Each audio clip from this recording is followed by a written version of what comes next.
አሃ ምን ነው ምን አመጣህ? ልትገርምም አልነበር እንዲህ ሄድከው? እንዲያው በደህና ነው እንዲህ የተመለስከው? መሆነ ነው ልጄ መሆነ ነው እንዲሁ አበይ ነግሬህም አልነበር? አንዳች ነገር ሆዴን ሸክኮኛል ብዬህስ አልነበርም?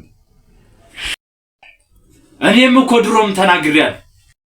አይ ማርዬ እንኳ ታንዲ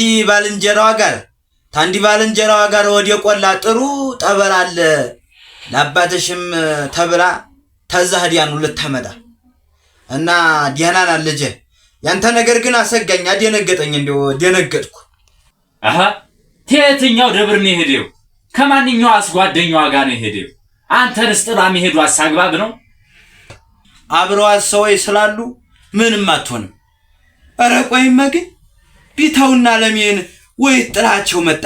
እነሱስ ወይቱ ነው? አንዳች ነገር ሆዴ ሲሸክክ እነሱን ከዛው ቆዩ ብዬን የመምጣቴ ነው። እነሱ ነገ በጧት ማለድ ብሎ ይመጣሉ። ሁሉ ነገርህም ደስም አላለኝ። እንደው ሁሉ ነገር ሰላም ነው። እርሻው ማሪቱም እንዳልከኝ ሂዳ ነው። ግን እንደው አላመንኩም። ብቻ ግን ነገ በጧት ማለድ ብዬ ሄድና እርሻውንም እሷንም አጣርቼ እመጣለሁ። አሁን መሽቷል። ታው ልጄ እልቅስን የምልህን ስማ። እዚህ ያለው ሁሉም ነገር ደህና ነው። እልቅስ እዛው ታጎቷ ጋር ሄድህ እዛው ብሰነብት ይሻላል። በጣም ታሟል እያሉ ነው እና ሄዲና እዛው ሰንብት። እሱ ሰውዬ ደህና ነው። ምሷም ብትሆን ቢተው ጋር ቀስ ብላ እንድትመጣ ብዬ ነው እዛው ጥያቸው የመጣው። ለማንኛውም ሃይ ቁጭ ብዬ ከሙድ ግቢውንም አካባቢውንም ቃኘት አድርጌው ልምጣ። በል አንተም ማረፍ በላበይ። ደሞ መድኃኒቱም ደማከሴውንም እሱን ፈልጌ ልምጣ። በል ሰላም ሁን። መጣው ደግ እስቲ ጌታዬ ደግ።